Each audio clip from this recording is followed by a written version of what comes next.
Part of that balance in the chair also comes from being in a stable position and not shooting while they're spinning. And so include that as you talk about balance, okay? So they've got to have balance in their chair so they're not spinning around, slow and controlled. They don't need to be going fast. And they've got to have balance in their chair in terms of their sitting position.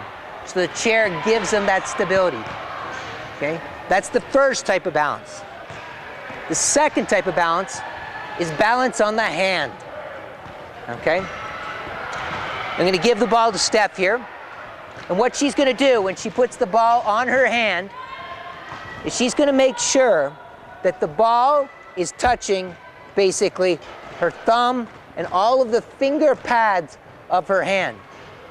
If she's got good balance, the ball on her hand, I should be able to take my finger and just gently slide it in here in the middle of her palm of her hand. There's a groove right in the heel of your hand. Slide it right in there. If you can't slide your finger in there, then it means the ball's resting on the heel of her hand. You don't have balance. The ball's going to roll around. If it's too high up, your finger's going to go through to the finger pads. That means it's on the fingertips. And again, you don't have enough contact with the ball to have balance. So we've got two types of balance, okay? Balance in the chair and our chair position on the court. And we've got balance on the hand, okay? So let's have Steph take a couple of shots now. Watch her trunk as she shoots, okay? And watch your hand on the ball, okay?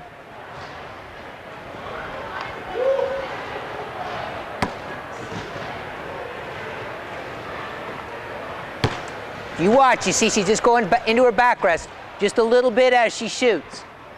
That gives her that stability, okay? That helps give her more power too. Okay? If you watch your hand now, you can see just a little bit of a gap between the ball and the palm of her hand.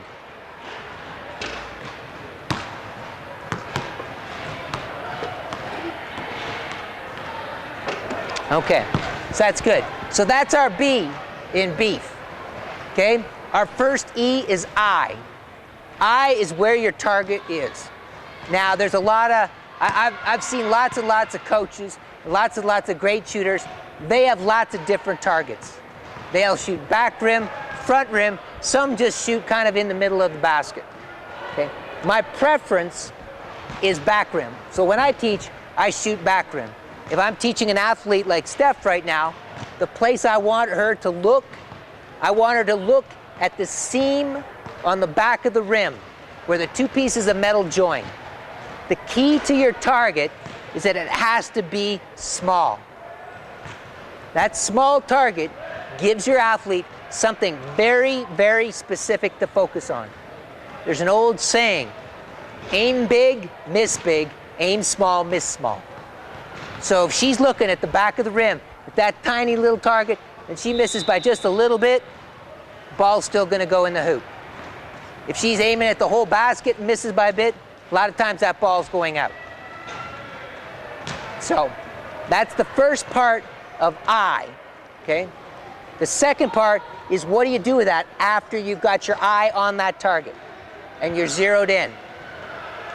We want you to point at that target. And we want you to point at that target with the last finger to touch the ball. For most athletes, that's their index finger. So when they go to shoot, and if you watch Steph shoot, and she's looking at her target, that seam at the back of the rim,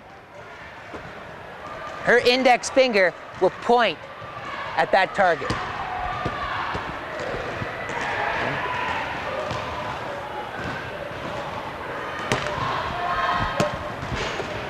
So one of the things I'll do as a coach when I'm checking my athlete to see where they're looking and to see if they put those two pieces together is I'll go behind them and I'll stand behind and I'll watch to see which finger is the last one to leave. And for those of you that are watching right from behind, watch her finger and see how close that is to following that line right to that back rim. She's about an inch to the right that time.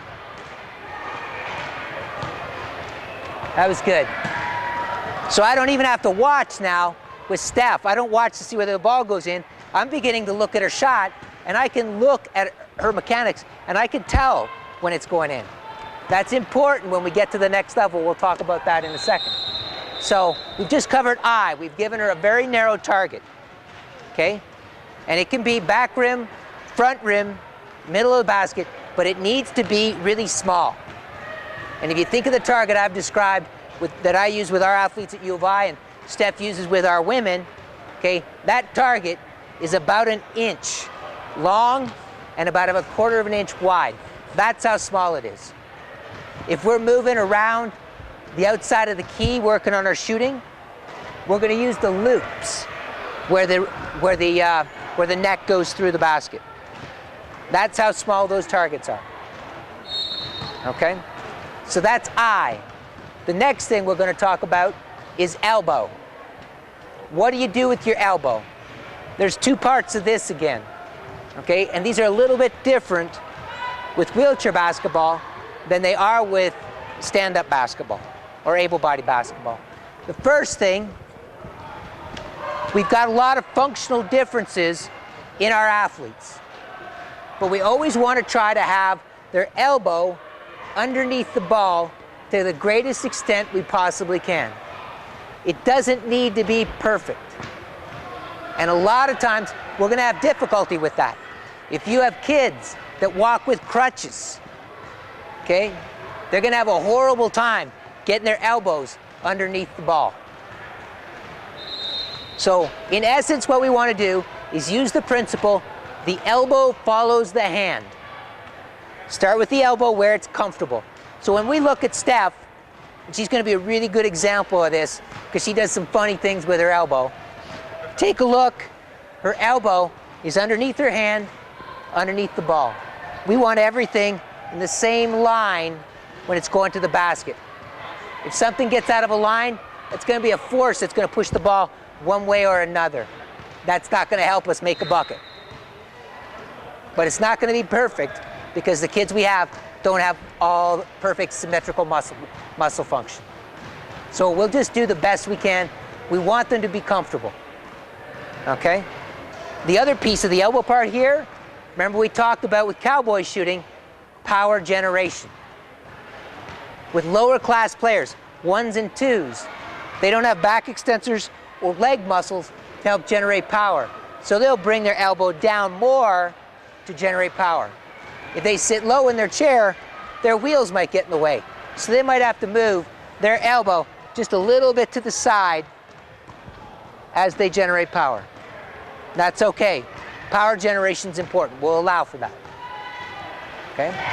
So elbows underneath in a comfortable position. We want the elbow to follow the hand, and it can come down as low as it needs to generate power. The second part with elbow is where does it finish? For any shot outside the key, we want the elbow to finish above the eye. So if you watch when Steph shoots, her elbow is going to finish right here, right above her eyebrow.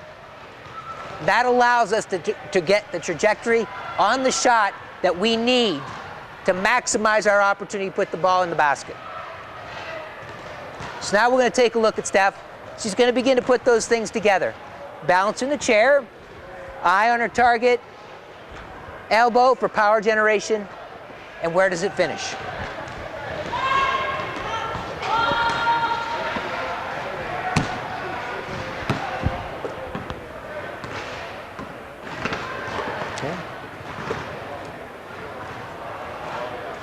Okay, so her elbow's not bad.